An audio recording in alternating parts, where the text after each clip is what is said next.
Okay, brilliant. That explanation, I'll probably have to just re-watch what you've actually said again for it to just actually sink in. But that Yeah, was, I think, same. almost perfect because I could see how you went down to the smaller time frames to actually get that entry. So I'm going to try that. I think that's probably the issue I'm having. I've not mastered how to go from the bigger time frames to the smaller time frames to get the entry. You know what? Once you identify your point of interest on a higher time frame, yeah, guys, listen to this very carefully. Yeah. Once you have identified your point of interest on a higher time frame, you do not change it. Do not change your point of interest. So assuming I marked out this area as my point of interest, right? If I go on a smaller time frame and I want to see an institutional candlestick, I want that institutional candlestick to be in that zone. Oh. This is where people always go wrong. I want the institutional candlestick to be in that 2-hour zone that I identify my point of interest. If I don't get that, I don't take the trade. Is that you're looking for complements throughout the time frames? Yes. What do we say? Price is fractal. And if price is fractal, then what that means is that if I see an institutional candlestick where the institution came in on the 2-hour time frame, I should be able to see it when I go on a 15 minutes time frame.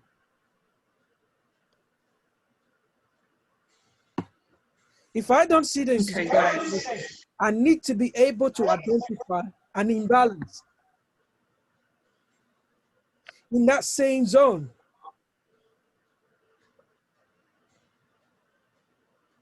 Oh, that's. I think Misha asked this question. I have heard it, as in you have imbalances sitting at the top. The top one is further away than the bottom one. Yeah. But yet still price goes to the top one, which is higher than the bottom one, the imbalance at the bottom. Did you cover that? If you did, I'll just go over the recording again. I didn't cover it.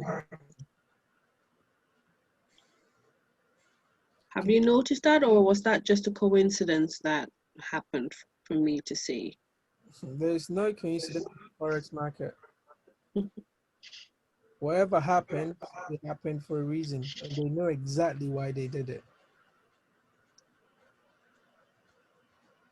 So Francis, how do we know if, because I've had that experience as well, jumped in and it's gone even higher up or it's gone down before it goes up and then it hits my stop loss, or I have a big drawback. So I just say, let me come out of it and take the loss. So how would you determine if you're going to go and take the higher one or the lowest Lower one? imbalance, yeah. Or institutional candle, or wherever liquidity is that it's going. Okay, let's use this as an example. Let's use this area as an example.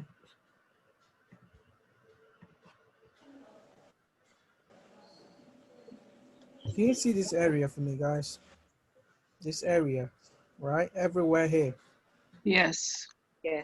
So this is the high that created this low, right? Yep. And now we have that high that created that low. You see that? Yeah.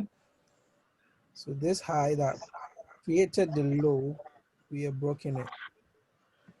Immediately, Francis sees this. This is where I am going to identify my point of entry. And now I'm going to pull my fib from here, right, to there. Sorry, where are you going to identify your entry? I couldn't see your cursor. I said, once I see the break, this low breaking this high. Remember, this high created this low. So the price action from this low that broke the high, once I see that and price begin to retrace, I am going to pull my fib from the low, right, to that high. where the retracement began. And everywhere in this 50% area is where I will be looking for an entry.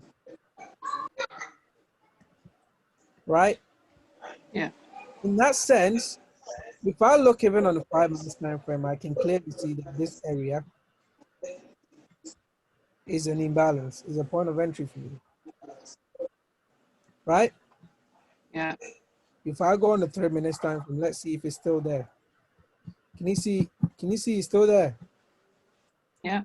Yeah. Good. The imbalance. Yeah. Let's go on the 1 minute time frame.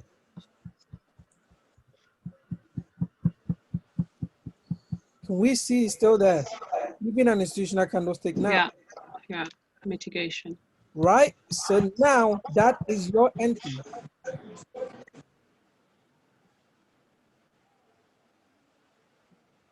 That is your entry. The only reason why around this time you see price action coming down here to take the liquidity. Let's look at this price area. What time this area occurred?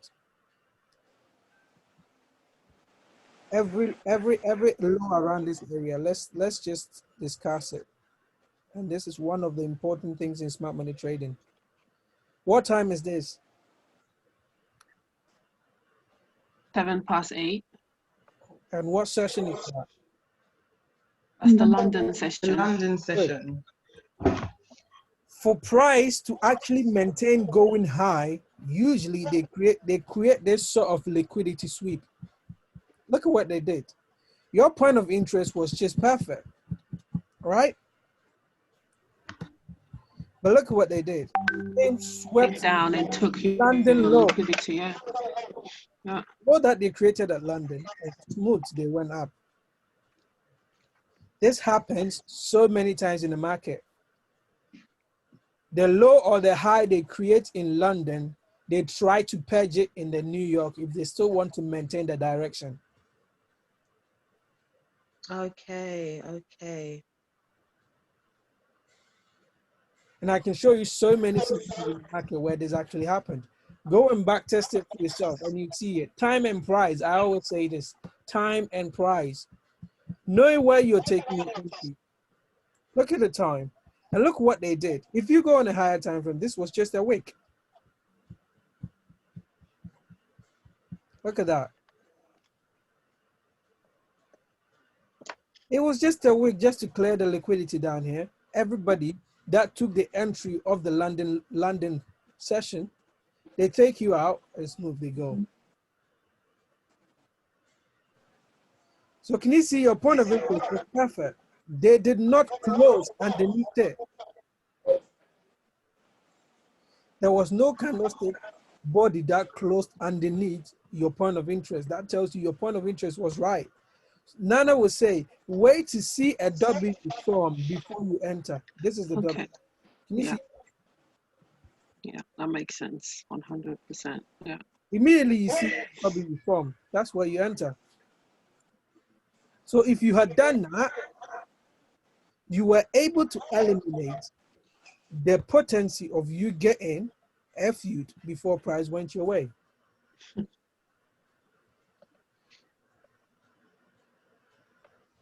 Are we learning something? So Francis, you said you wait for the, you get W. in at the FU or you wait for the FU, then you get in? I'm a little bit confused. Get in after the W. You can, Get in after the W. Okay. I'm getting feedback from somewhere and I don't know where that's coming from. All right. So let me try and mute everybody when I'm talking.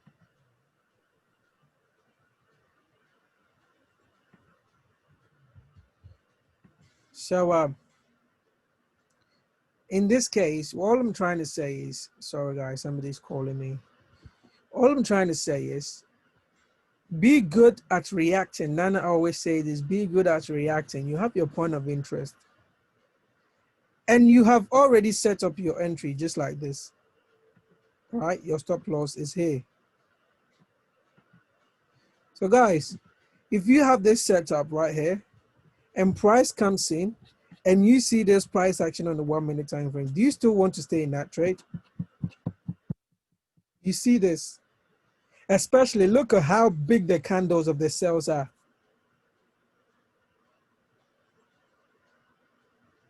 Do you still want to take that trade? Yes or no? No. Perfect. So if you can clearly know that no, I don't like this trade, so I'm not taking it. Why would you wait for you to get FU before you say, I didn't see that, my point of interest is wrong. Smart money don't work. Francis, hold on that page for me, please. Thank you. So there's one thing I learned that Rock said, right? So you see that W, right? So you see that the middle of that W, right? Yeah. Francis, mark that one for me. Yeah, that middle there.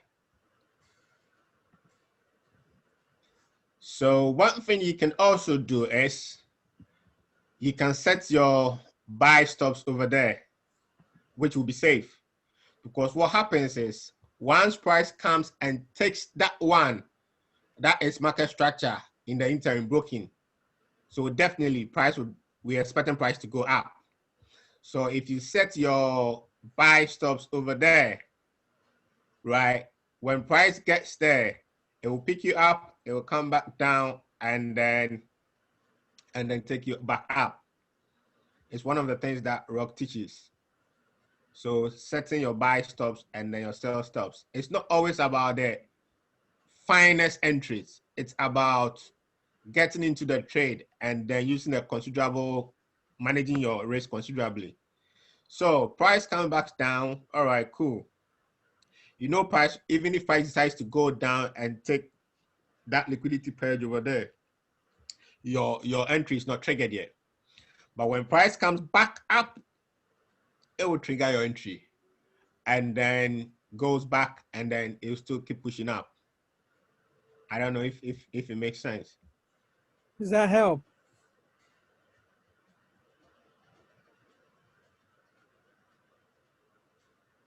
Good. Please have a question. Yes, it helps, but then does it apply in every case if we have to wait for the W to form before we take an entry on the lower time frame? On your lower time frame, every time you see that, what we mean by W is literally a market on the 1 minute time frame. So let's say you want to buy up and price is doing this. At your entry, once price has given you the wick rejection on the 1 minute, you want to see something like this. I'm not saying all the time you should be able. Okay, so from here, You should see this, at least this and that created.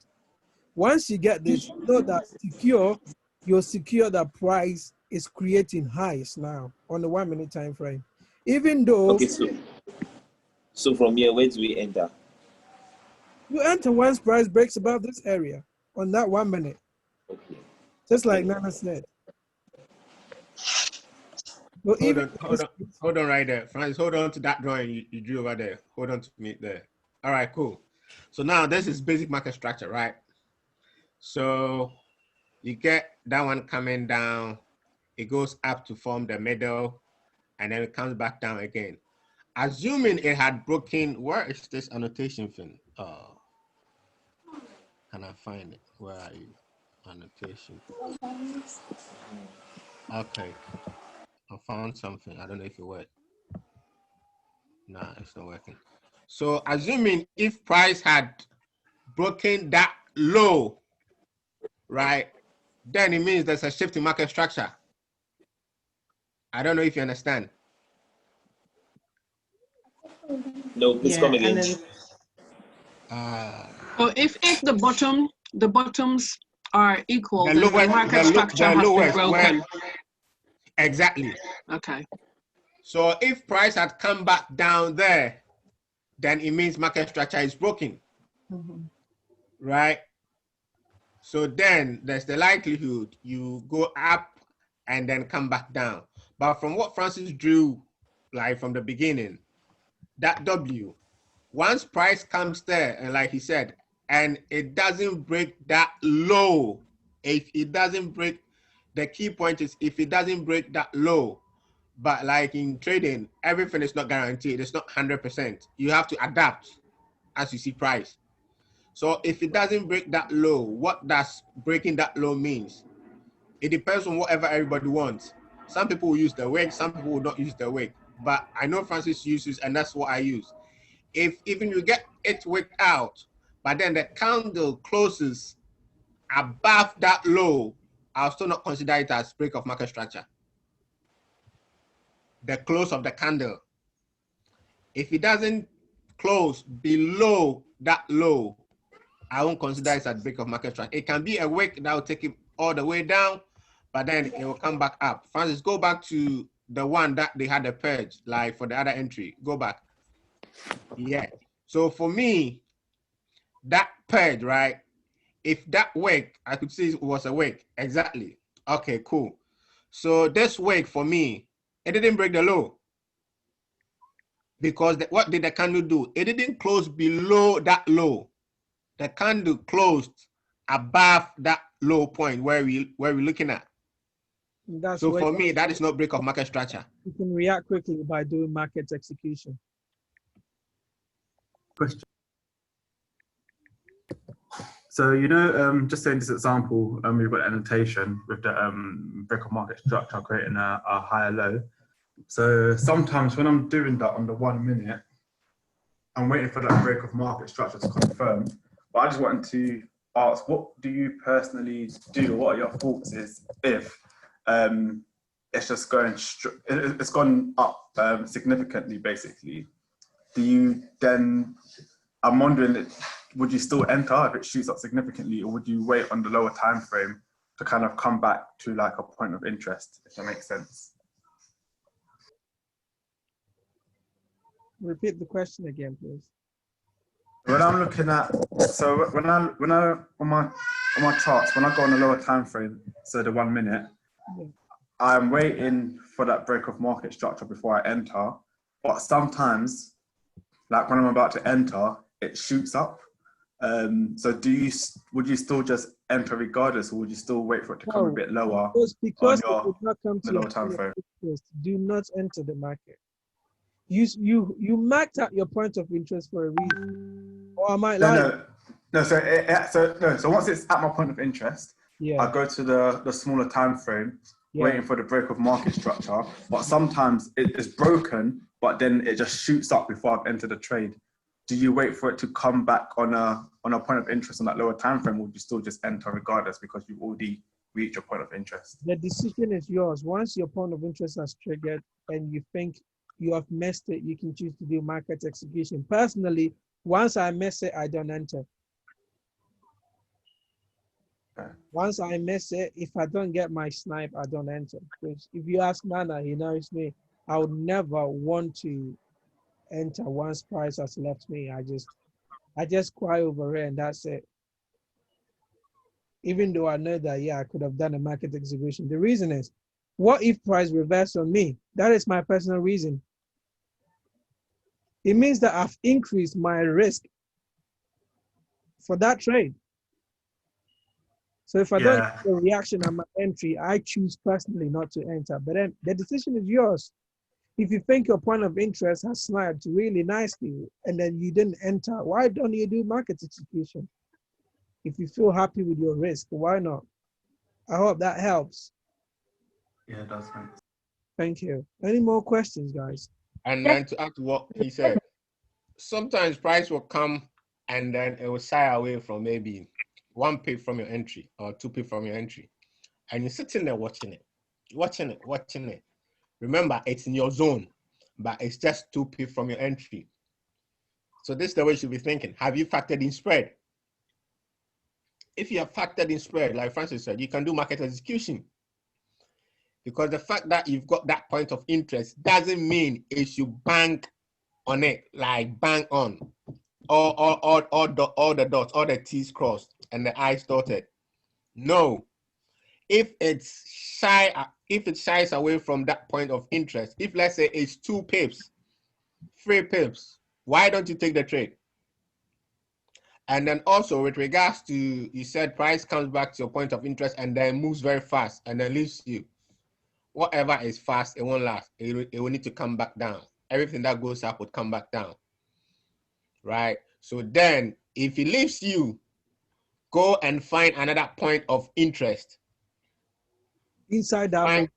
Exactly. Find another point of interest, because so far as it goes up, it will come down. Let's take this example. When that candle, when there was that wick that took out everything, right? It went up, but what did it do? It came back down. And if you go in the 1 minute, you see that it sniped up somewhere else. Look at that point of interest. If you had taken here as your point of interest and your stop loss there, you would have perfectly been in the trade.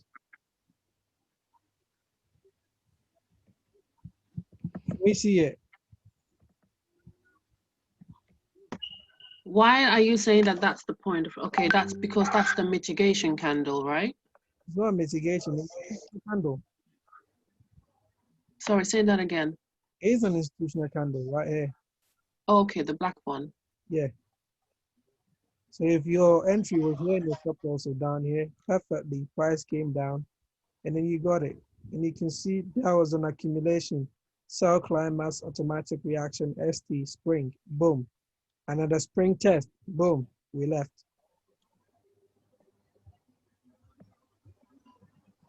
Are we grasping it? Hi, Francis. Can you hear me? I don't think this one we did. Now, all I'm trying to say, if you look around The room is quiet. If you look around it, let me label it. Maybe you're struggling to see it. Sell climax. There. Here. Automatic reaction, yeah. ST.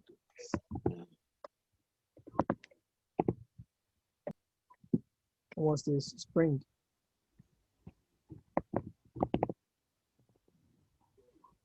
Look at the way we broke this high. We came back to test the spring and we left. Right, so this was a... For me, it's not even that confused me. Where you said the institutional candle was, yeah, the sell institutional candle. This area, is it not an institutional candlestick, guys?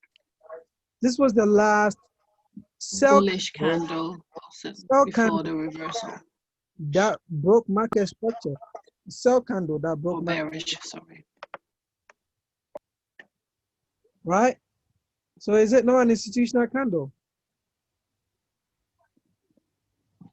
That's exactly why when price got there, it had to do the accumulation, sell climax, ARST spring, broke market structure, test, and boom. We don't know this. Okay, Augusta, listen. Yes, sir. Yeah, I'm listening. If it doesn't fit your definition of teacher, can't leave it. That's all I'll tell you. Whatever he can see is different to whatever you can see. Our eyes are different. Whatever your eyes would adjust to, just go with it. If it's not an institutional candle for you, leave it. If you think, no, I don't understand. Why is this an institutional candle? Because price came below it, you're not happy with it. Don't take that trade. Just let it go. If you look left, right, Francis, come look left. Come down. Yeah, that candle. Mark that candle for me. Yeah, mark that candle for me.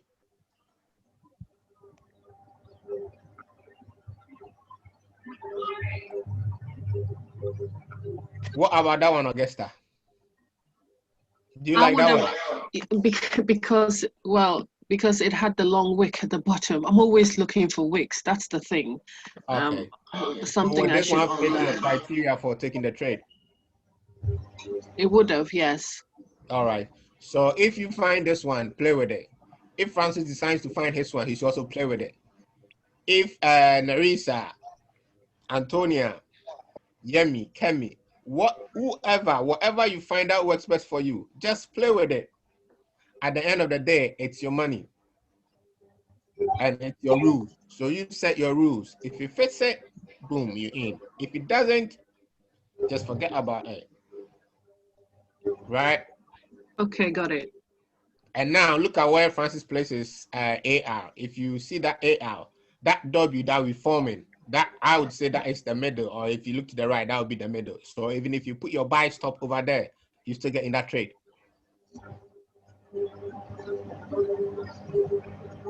Right?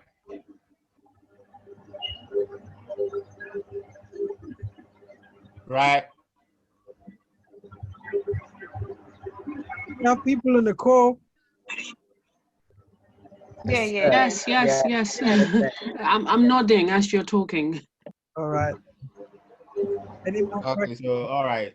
Is that clear enough? If it's not clear, voice it out now or forever remain silent. Yeah, we'll just watch it. We'll watch it over.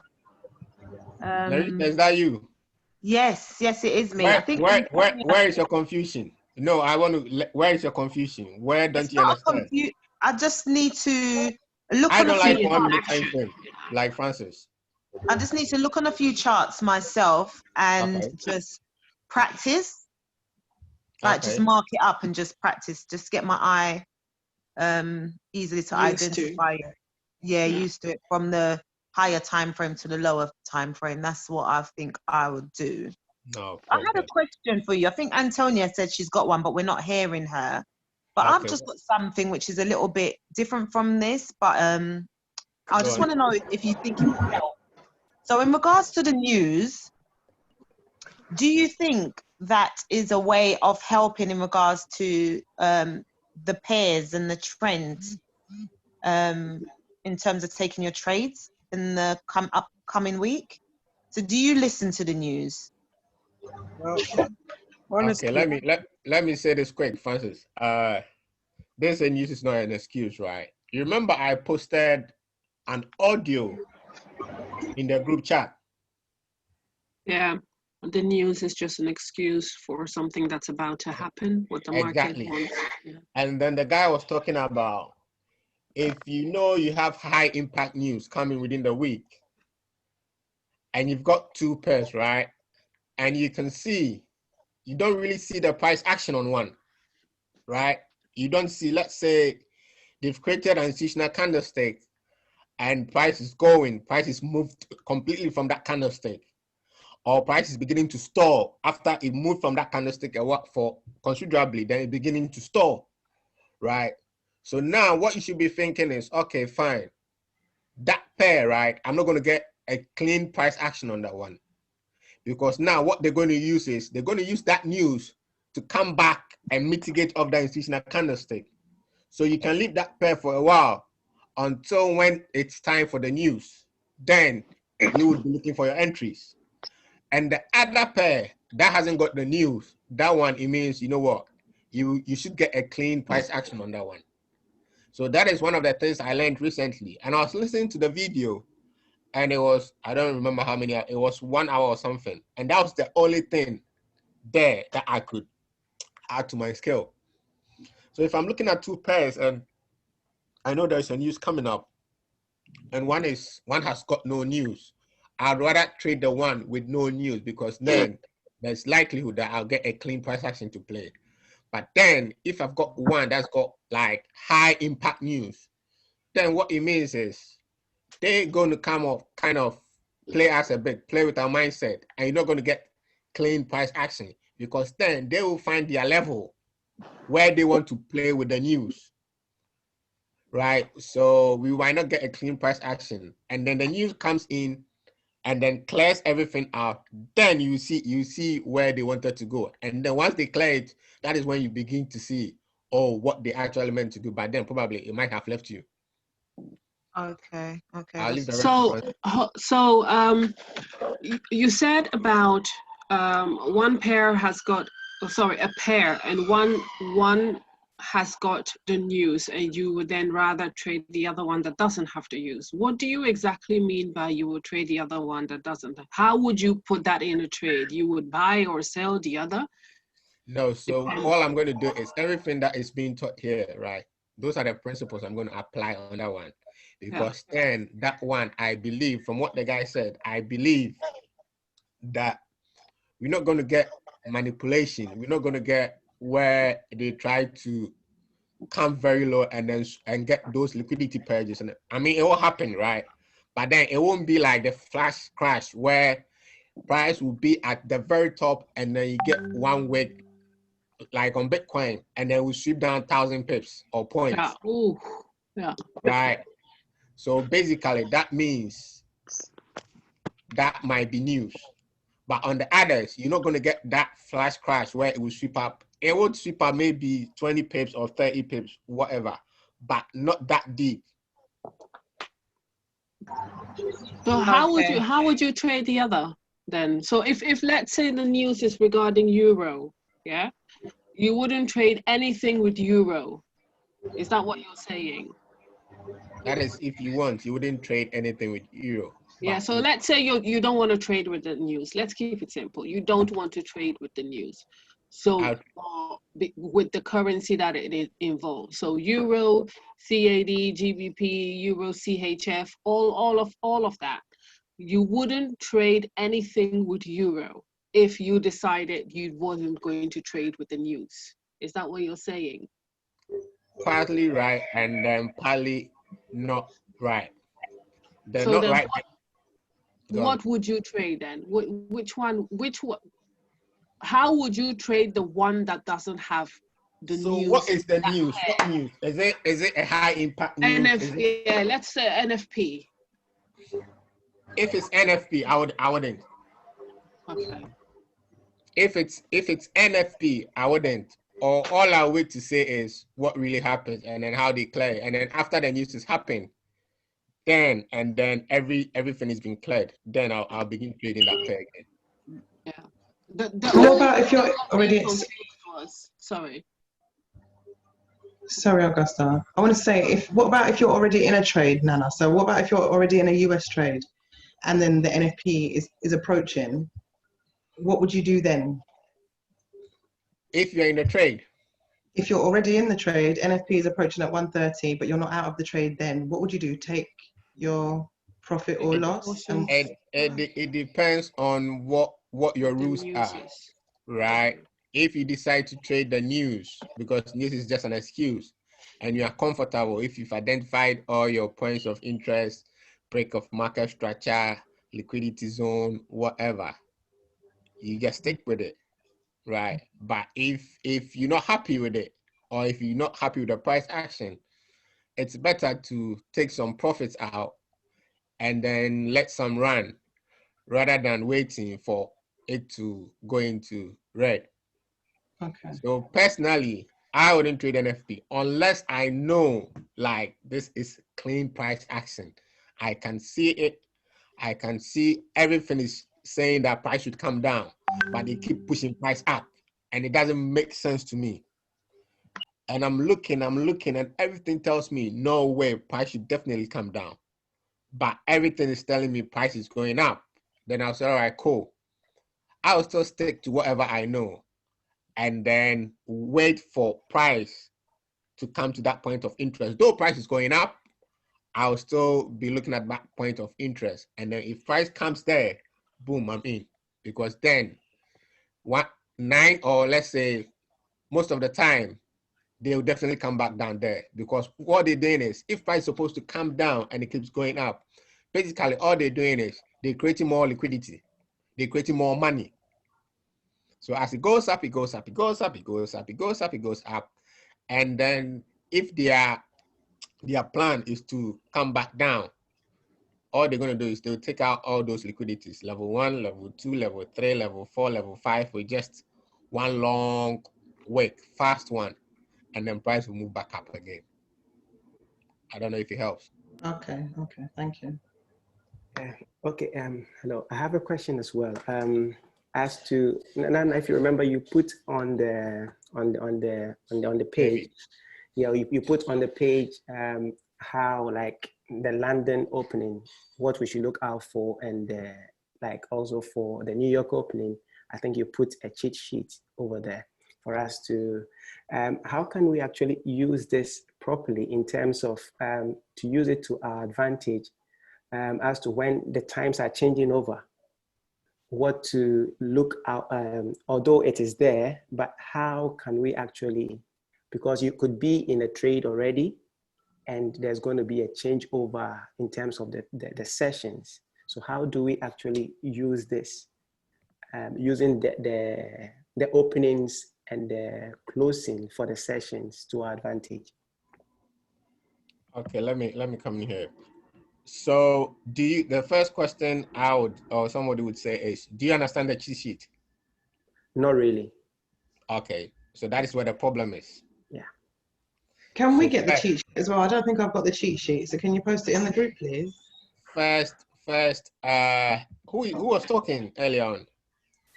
That was me, Nana, Nicola. I know Nicola, the gentleman. Oh, sorry. Max. Okay, Max, yeah. So the first thing you have to do is understand the cheat sheet, right? So like Nicola said, please put it back into the group and then we get Nana to discuss it. We will all discuss it. Okay, I'll look for it. Right, okay. All right, thank you. Okay. Over to you, sir. General. But yeah, I'm just waiting on any more questions if we've got any. If not, then One more. Sorry, go ahead, lady. Hi, can you hear me now? Yep. Oh, perfect. Yeah, sorry. So basically, Francis, I was just saying, could you please go through another example, AUD NZD, of the process you would take before entering a trade? So including your break of market structure and your NC play area, the significance of that, please. AUD NZD. AUD NZD. All right, let's have a look at it.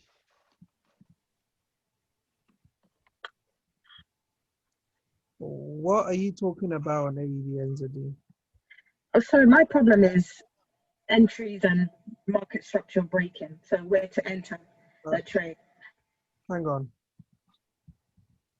So what do you see right now on AUD NZD?